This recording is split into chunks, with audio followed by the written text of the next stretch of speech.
Hello everyone, welcome to Chanakya defence group. तो आज हम 17 से लेके 24 फरवरी के करंट अफेयर्स कवर करेंगे इसमें।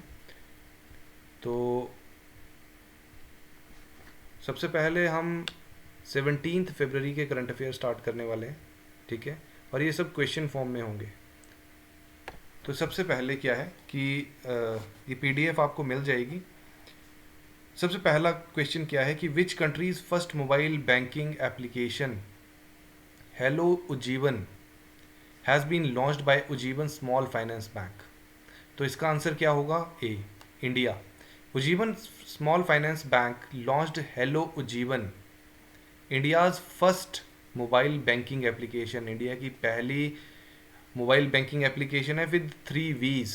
वी क्या क्या है? Voice, visual and vernacular enabled features. ठीक है, 3 V क्या है? Visual, voice, visual and vernacular enabled features हैं इसमें to provide banking access to individuals who have limited reading and writing skills. ये मेनली उन लोगों के लिए है जिनके पास लिमिटेड रीडिंग, उनको लिखना पढ़ना नहीं आता है ढंग से। ठीक है, तो इसका नाम क्या है? हेलो जीवन। किसने लॉन्च किया है? इंडिया ने। नेक्स्ट क्वेश्चन पे आएंगे। तो which state government has launch the family ID portal. तो फैमिली आईडी पोर्टल लॉन्च करने वाली पहली स्टेट कौन सी है? तो पहली स्टेट है यहाँ पे उत्तर प्रदेश, योगी सरकार। UP government has launch the an online portal family ID one family one identity to make access to government schemes easier for the families of the state. ठीक है, तो जितनी भी गवर्नमेंट स्कीम्स हैं सभी इस पोर्टल में होंगी। ठीक है, और ये यूपी गवर्नमेंट ने लॉन्च किया है, जिससे जितनी भी फैमिलीज़ हैं, जितने भी लोग हैं यूपी के, उनको ये इन एप्लीकेशंस को इस एप्लीकेशन के थ्रू जितनी भी स्कीम्स हैं उनको एक्सेस करना इजी हो जाएगा। अच्छा, पर्पस क्या है इसका? टू प्रोवाइड फ्री और cheap ration to those families who do not have ration cards and are not eligible for the national food security scheme. तो जिन लोगों के पास राशन कार्ड नहीं है, ये उनके लिए है। नेक्स्ट क्वेश्चन पे आते हैं। तो how many billion dollars was lost recently by the mistake of Google board. तो गूगल बोर्ड ने एक से मिस्टेक हुई थी जिसके कारण कितने बिलियन डॉलर उन्होंने गवा दिए थे? तो आंसर होगा 100 बिलियन डॉलर्स।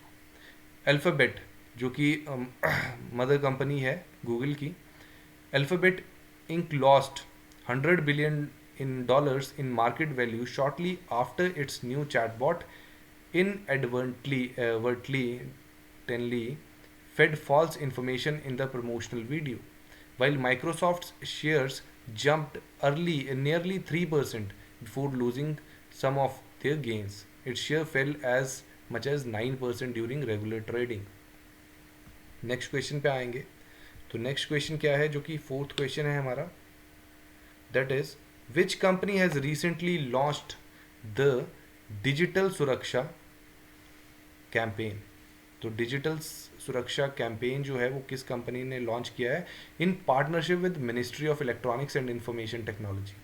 तो ministry of electronics and information technology और किस कंपनी ने पार्टनरशिप करी है और डिजिटल सुरक्षा कैंपेन लॉन्च किया है for the G20 campaign? Here the answer will be Meta. तो डिजिटल सुरक्षा कैंपेन जो है will include 2 digital literacy and 3 consumer awareness initiatives. क्या है? 2 डिजिटल लिटरेसी और 3 कंज्यूमर अवेयरनेस इनिशिएटिव्स हैं under digital literacy measures and consumer awareness initiatives. First phase जो है digital Suraksha का इन्वॉल्व करेगा partnership with the Delhi police to provide digital literacy to users इन दिल्ली। ठीक है जी, तो डिजिटल सुरक्षा कौन लॉन्च कर रहा है? That is Meta. Next fifth question is recently which Indian aviation company signed a deal with Airbus and Boeing to buy 500 new aircrafts. तो अभी अभी इंडियन एविएशन कंपनी ने डील साइन की है with Airbus and Boeing to buy 500 new aircraft. तो वो कौन सी है? आंसर होगा एयर इंडिया। ठीक है, Air India has inked a deal for about 500 new aircrafts at a base price of over $100 billion. The deal could become the biggest ever order by the airlines. The agreement is split between aircraft maker Airbus of France and its rival Boeing. तो दोनों ही provide करेंगी 500 new aircrafts air India को, जो कि टाटा के under है अब, ठीक है. Now question number 6. Who recently inaugurated the Department of Integrative Medicine at Safdarganj Hospital in New Delhi? तो here the answer will be Sarbananda Sonowal. तो सर्बानंदा सोनोवाल जो है उन्होंने इनाग्रेट किया है department of integrated medicine at Safdarjung hospital in Delhi. नया डिपार्टमेंट कौन सा बनाया? Department of integrative medicine. कहाँ पे? सफदरगंज हॉस्पिटल दिल्ली में, ठीक है. The department of integrated medicine will further the collaboration between traditional and modern systems of medicine to provide better service to the citizens. These centers will treat patients using both Ayurveda and modern medicine. दोनों ही चीज़ें use होंगी, आयुर्वेदा भी और modern medicine भी, जिससे patients को बहुत benefit होगा. Now, question number 7 is, what is the rank of India in the recently released Global Quality Infrastructure Index? तो ये बहुत ज़्यादा इंपॉर्टेंट है क्योंकि ये एक इंडेक्स रिपोर्ट है. तो ग्लोबल क्वालिटी इंफ्रास्ट्रक्चर इंडेक्स 2021 में इंडिया का क्या रैंक है? तो 10th रैंक है. India's overall QI system ranking is in the recently released global quality infrastructure index 2021 continues to rank 10th in the top 10. ठीक है जी. India's national accreditation system under the Quality Council of India has been ranked 5th in the Global Quality Infrastructure Index 2021. तो क्या rank है India का? 10th. किसमें? Global quality infrastructure index. Now the next question, 8th question. Recently the term Business and Technology Council has been used in the context of which group? तो ये जो important term है business and technology group, ये किस context में use हुआ है? European union के, ठीक है. Recently India and the European union announced the establishment of trade and technology council. The trade and technology council is a strategic coordination mechanism that will allow both partners to address trade, reliable technology and security challenges. तो दोनों के बीच में deal sign हुई है, ठीक है जी. उन्होंने क्या इस्टाब्लिश करना है? ट्रेड टेक्नोलॉजी काउंसिल, ठीक है जी. ट्रेड एंड टेक्नोलॉजी काउंसिल और बिजनेस एंड टेक्नोलॉजी काउंसिल, इन्हीं दोनों के बीच में ये टर्म यूज की गई है. Question number 9. For the first time in India which state has found reserves of lithium? तो कहाँ पे मिले हैं? ये बहुत इंपॉर्टेंट क्वेश्चन है, ठीक है. तो आंसर होगा Jammu Kashmir.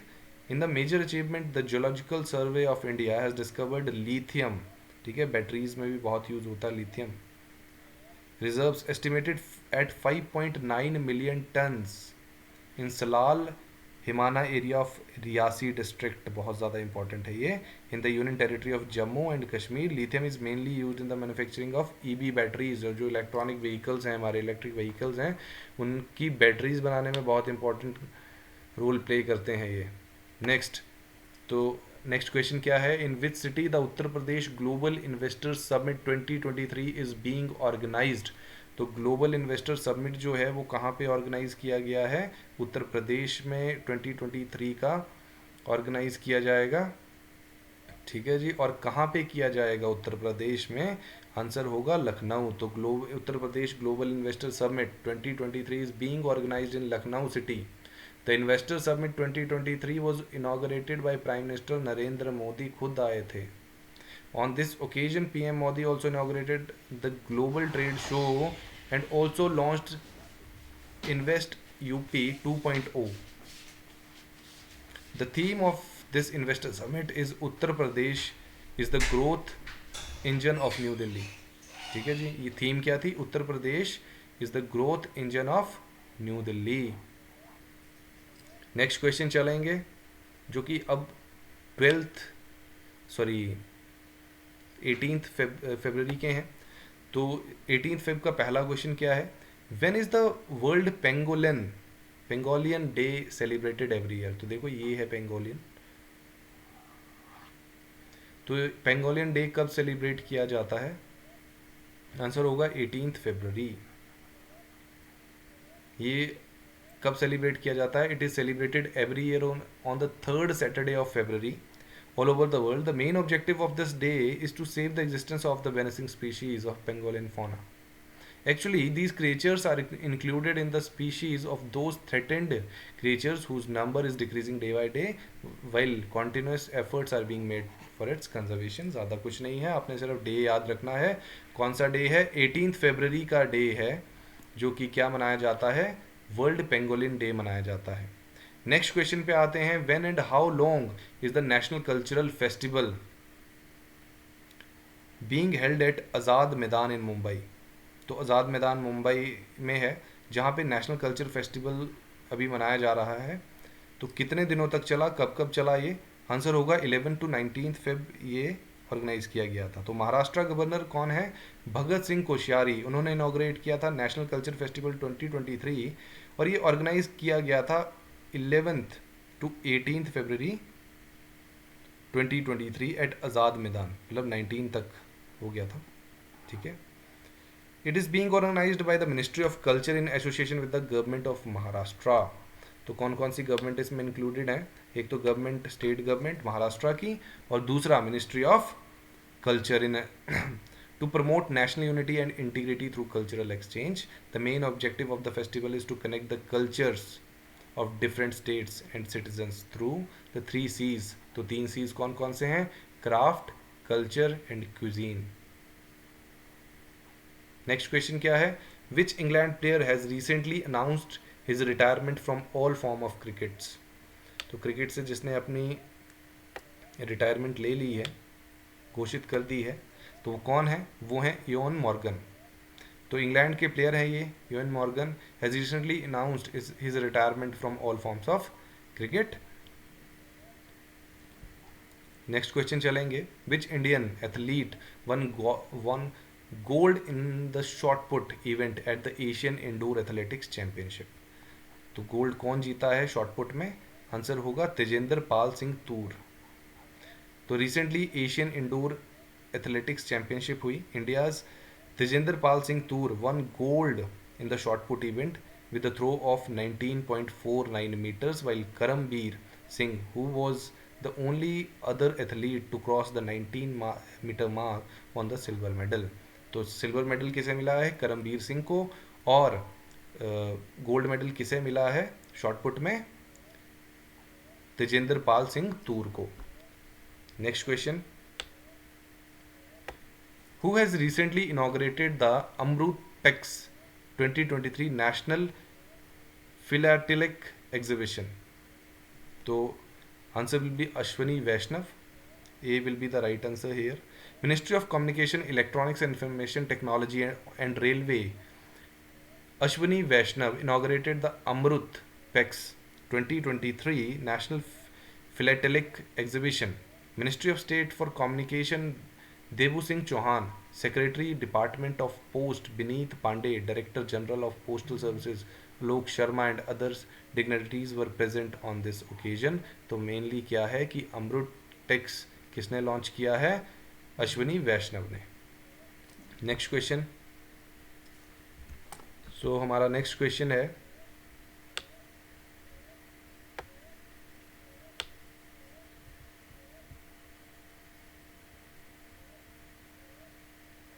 President Draupadi Murmu has recently appointed new governors in how many states? तो नए गवर्नर्स अभी अभी अपॉइंट किए गए हैं द्रौपदी मुर्मू के द्वारा। तो वो कितने स्टेट्स में किए गए हैं? 13 स्टेट्स में। President Draupadi Murmu has recently reshuffled the governors and LGs, lieutenant governors of 13 states in a big upset, excepting the resignation of the Maharashtra Governor Bhagat Singh Koshyari. He has appointed Ramesh Bais as a new governor. Apart from this, the resignation of LG Radhakrishnan Mathur of Ladakh, R.K. Mathur, has also been accepted. Next question is, Russia's official news agencies have reported that India has received about how many billion dollars of weapons from Russia in the last 5 years. तो पिछले 5 सालों में कितने billion dollars के हथियार India ने खरीदे हैं रशिया से? Answer will B 13 billion dollars. Next question पे चलेंगे। Who has recently inaugurated the new campus of Jamia Sefia Arabic Academy at Marol in Mumbai? तो किसने इनाग्रेट किया है? नरेंद्र मोदी ने ही इनाग्रेट किया है। PM Modi officially inaugurated the Arabic academy with the ceremonial ribbon cutting.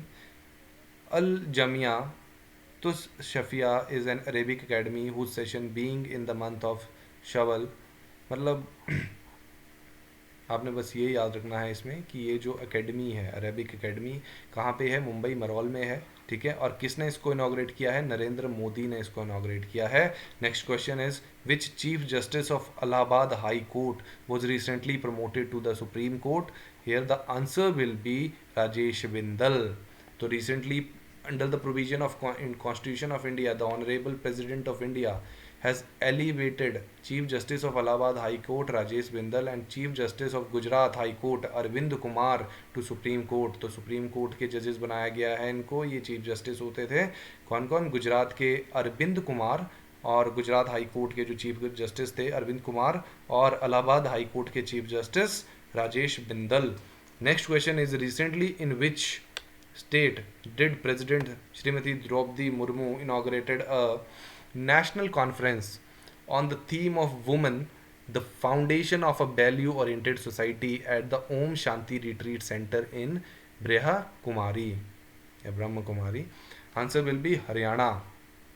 Recently President Srimati Draupadi Murmu inaugurated a national conference on the theme of women, the foundation of a value oriented society at the Om Shanti Retreat Center in the Brahma Kumari, Gurgaon, Haryana. Next देखेंगे जो कि हमारे हैं 19 फरवरी के current affairs.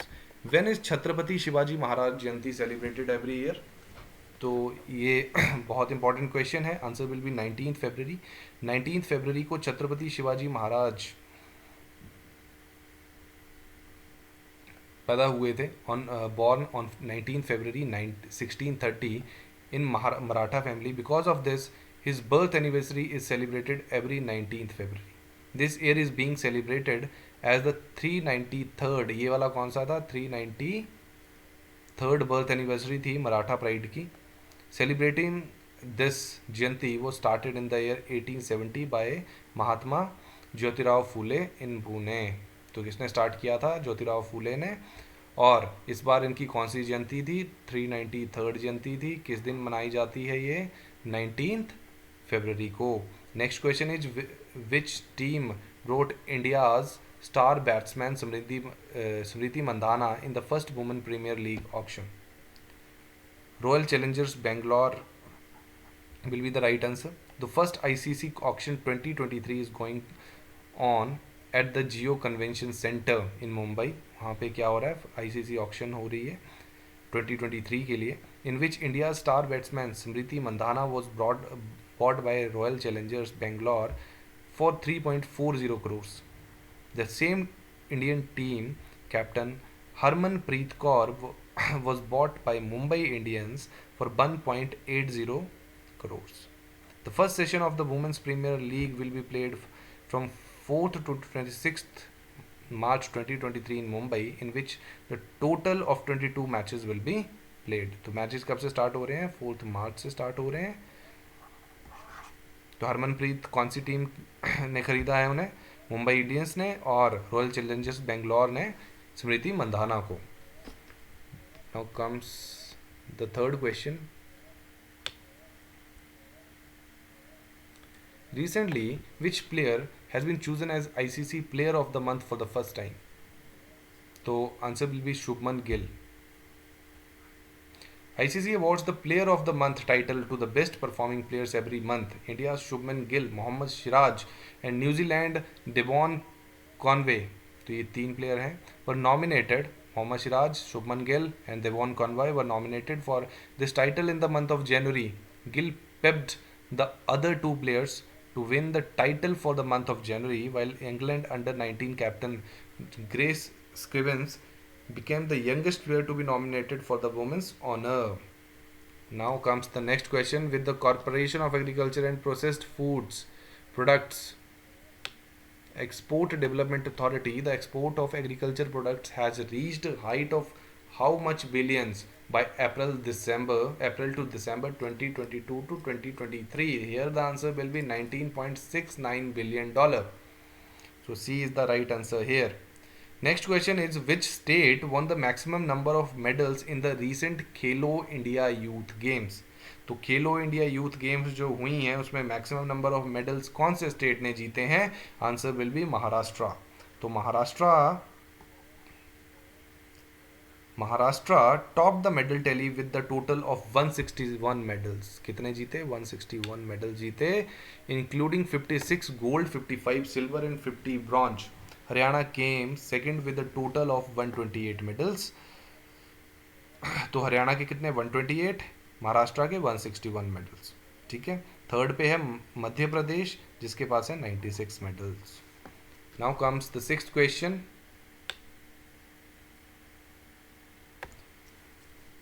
सुवर्ण Jayanti scholarship scheme and Lata Mangeshkar dance and music scholarship scheme are related to which country? ये दोनों scheme, Swarna Jayanti scholarship scheme और Lata Mangeshkar dance and music scholarship scheme, ये किसने स्टार्ट की है और कहाँ पे होता है ये, कहाँ पे की स्कीम्स हैं ये? तो ये बांग्लादेश की स्कीम्स हैं.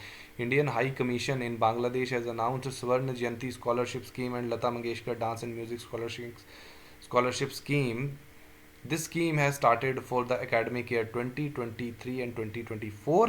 Under this, scholarships will be provided to meritorious Bangladeshi students for pursuing undergraduate, postgraduate and PhD courses in Indian universities and institutions. अगर वो बांग्लादेश के स्टूडेंट्स इंडिया के पढ़ना चाहते हैं, इंडियन यूनिवर्सिटीज़ में एडमिशन लेना चाहते हैं, उसके लिए उनको ये नई दो स्कीम्स 2023-24 के लिए स्टार्ट की गई हैं. स्वर्ण जयंती स्कॉलरशिप स्कीम और Lata Mangeshkar dance and music scholarship scheme. Question नंबर 7th is, recently PM Modi inaugurated Asia's biggest aero show, aero India 2023. तो ये इंडिया का बिगेस्ट, एशिया का बिगेस्ट एरो शो था जिसका नाम था एरो इंडिया 2023. इसकी थीम क्या थी? तो थीम थी इसकी the runway to the billion opportunities. Prime Minister Narendra Modi inaugurated the 14th edition of Aero India 2023, Asia's biggest aero show in Bengaluru. Indian Air Force Air Chief Marshal B.R. Chaudhary led the Gurukul formation during the flypast at the opening ceremony of the Mega Air Show. Next question is, when was the Association of Southeast Asian Nation established? That is ASEAN. तो ASEAN कब establish किया गया था? 1967 में. तो recently India ASEAN digital action plan 2023 has been approved in the third ASEAN digital ministers meeting. जो meeting है वो held on the virtual platform the theme of synergy towards a sustainable digital future. तो ये theme क्या थी? Synergy towards sustainable digital future. और ASEAN कब establish किया गया था? 1967 में. एम क्या है इसका? Strengthen India ASEAN relations in the field of information and communication technology. Next question is, national disaster response force comes under which ministry? तो जो नेशनल डिजास्टर रिस्पॉन्स फोर्स है वो कौन सी मिनिस्ट्री के अंडर आती है? मिनिस्ट्री ऑफ होम अफेयर्स के अंदर. ठीक है. Recently India's National Disaster Response Force has rescued many people in the earthquake hit Turkey. The National Disaster Response Force is a specialized force of India, constituted for specialized response to the natural and man-made disasters. NDRF was formed in the year 2006 with 8 battalions under the Disaster Management Act 2005. तो ये कौन सी ministry के under आती है? That is ministry of home affairs. Question number 10, Who has released the Global Quality Infrastructure Index 2021? तो कौन release करता है ग्लोबल क्वालिटी इंफ्रास्ट्रक्चर इंडेक्स? किसने रिलीज किया है? वो है मीसो पार्टनर एंड एनालिस्ट। तो recently India national accreditation system has been ranked 5th in the world in the Global Quality Infrastructure Index 2021. The Global Quality Infrastructure Index is an initiative of independent consulting firm Mizo Partner and Analyst, which researches and disseminates data on quality infrastructure. The index ranks 184 economies of the world on the basis of quality infrastructure. ठीक है, तो answer here will be D. So that's it for today. Thank you so much. Hope you like the video. Thank you.